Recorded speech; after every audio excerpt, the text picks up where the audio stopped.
Hello, welcome everyone to another Friday Assembly. Thank you very much for joining me today.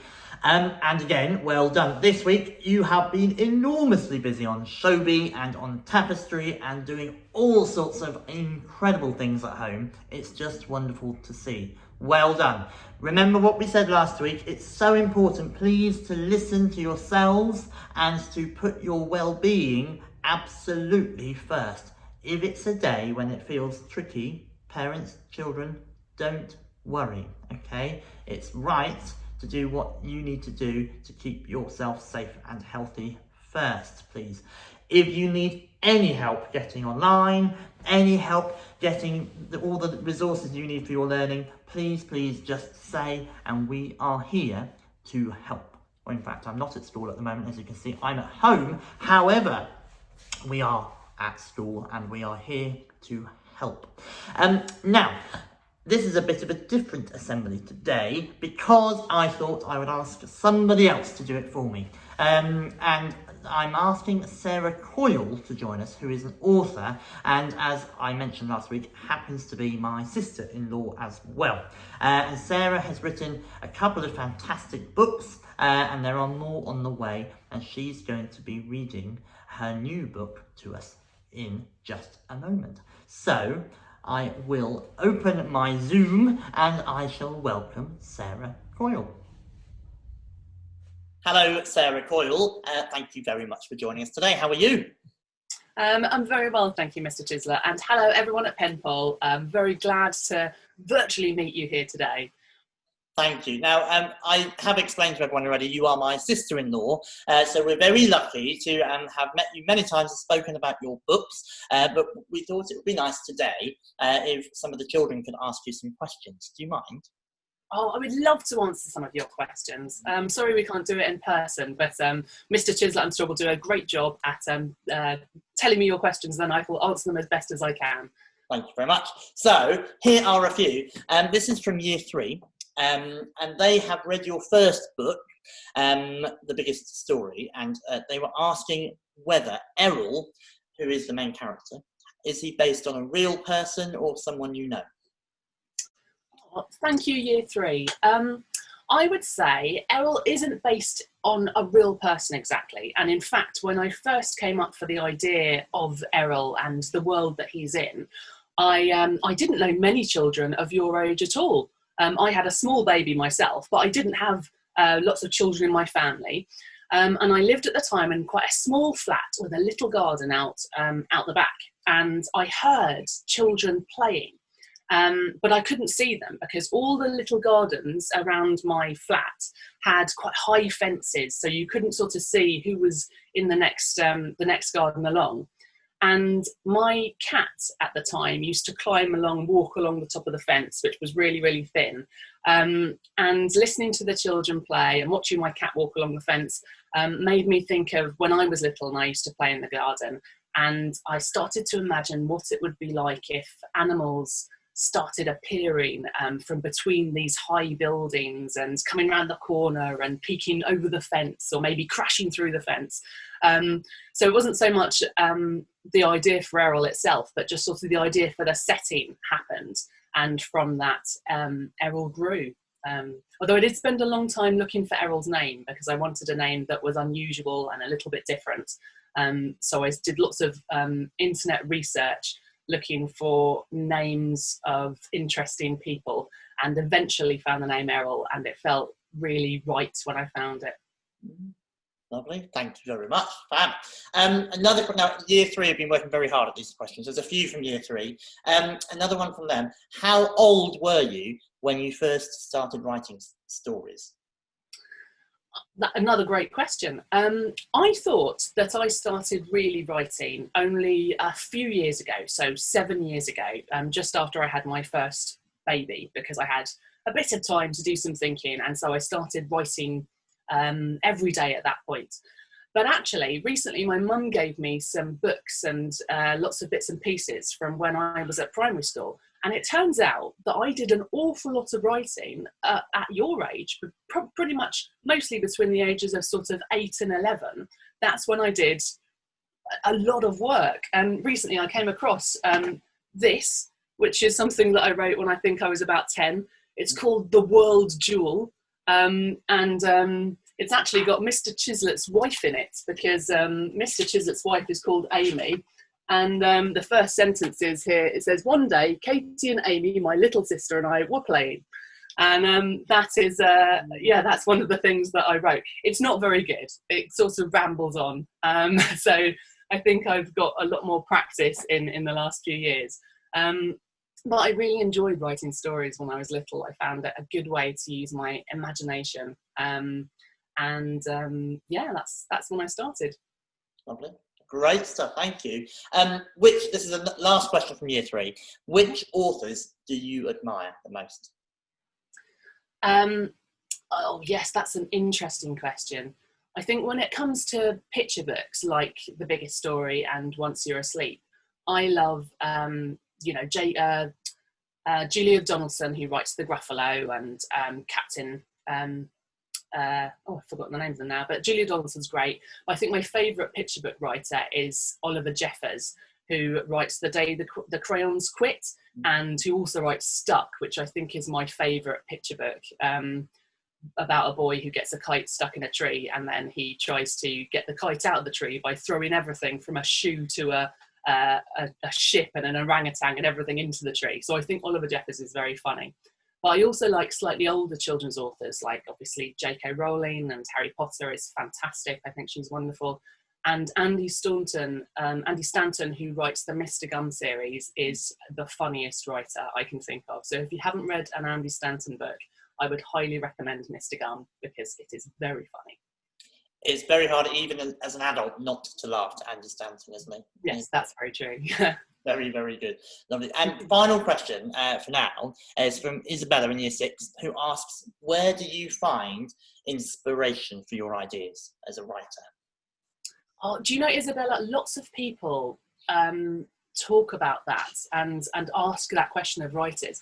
And I think it's a difficult one to answer, because ideas can come, as I'm sure you all find. You have ideas sometimes when you're actively trying to think of, I want to have an idea about robots. What do I think of robots? But some of the best ideas come when you're, eating a cheese sandwich, and then a robot idea just pops into your head.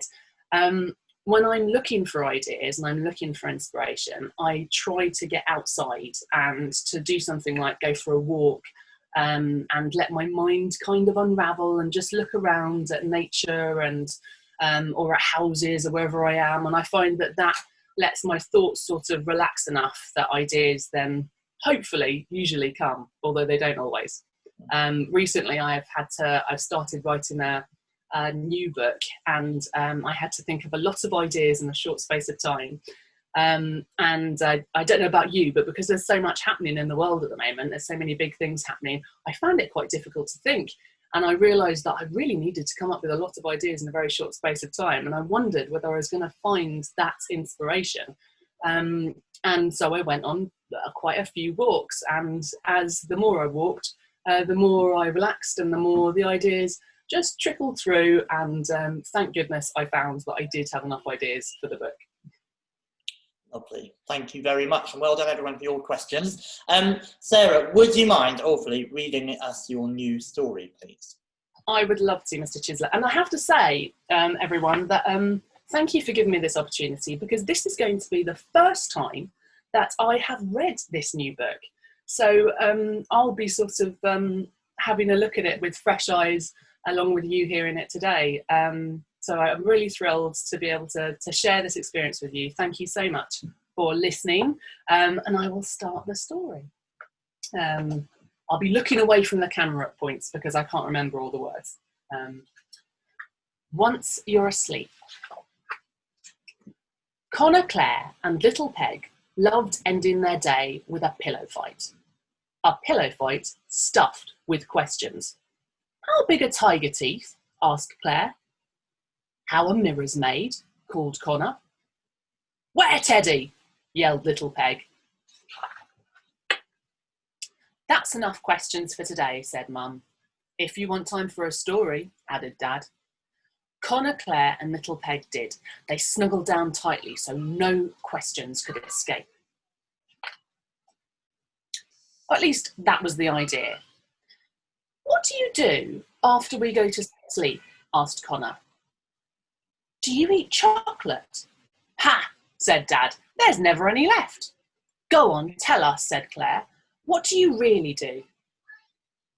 Mum thought for a moment. Then she said, once you're asleep, we lie next to the cat flap, taking turns to push our noses out. It's cold. Fast and free, we slink into the glittering night. The sky is frosted with stars. The icy air tingles our whiskers. We yowl at the moon, rulers of the rooftops and the midnight sky. That's what we do once you're asleep.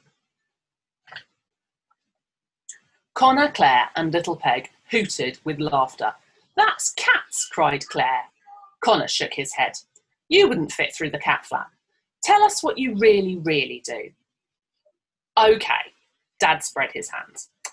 Once you're asleep, we drag all the furniture outside, get the hose on full blast, and build a splashtastic tropical wild water disco park. That's what we do once you're asleep. Of course, we have to clean up afterwards, which takes a while. That's why we're always so tired. That's silly, laughed Connor. Everything would be wet in the morning. What do you really, really, really do? Said Claire. Tell us, or we won't go to sleep. My turn, said Mum. Once you're asleep, we stand quietly in our slippers, waiting for just the right moment.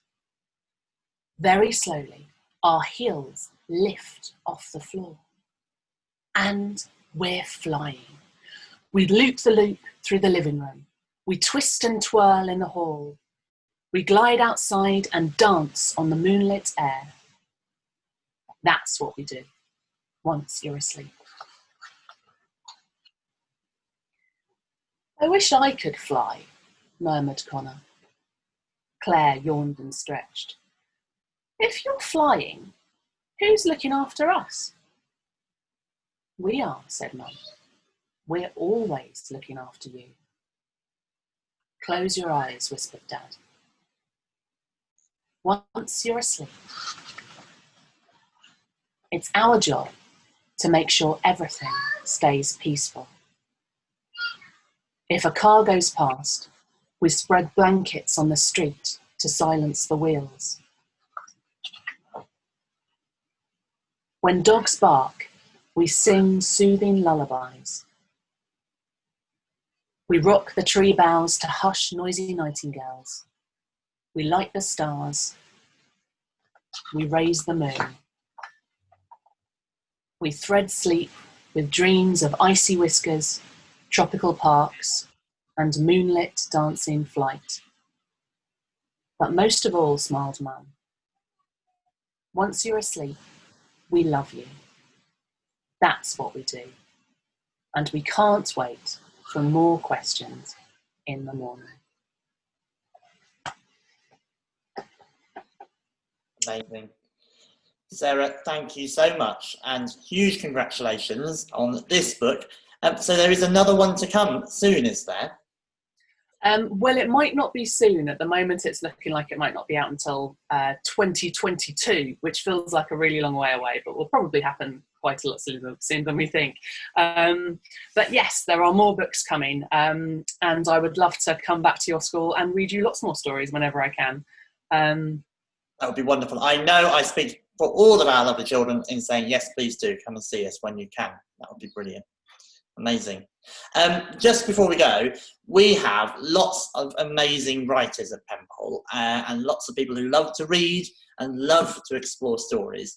And I think, like you touched on earlier in the assembly, sometimes it feels really hard to get going or to just start off with ideas. Have you got any tips for any budding writers on how they can get writing? Well, I think the first thing to do is to, if you want to write, is to read everything you can. Read everything from comic books to to novels, to picture books, to early readers, just read, because the more books you read, the more you get a sense of all the different ways that you can tell a story and describe a character. And the second thing, do you know what? It's really easy to become a writer in a weird kind of a way, because all you need to do is just write lots and lots and lots and lots. I try and write every day, and I think when I started, it's about, even if you only write for a couple of minutes, or maybe you write for 20 minutes, it doesn't really matter. I think the thing is just writing as frequently as you can, and then the more you write, the more you sort of notice the world around you and the things that you want to write about. I like writing about funny things, so I like noticing funny things that happen in the world quite a lot, and fantastical things like parents turning into cats.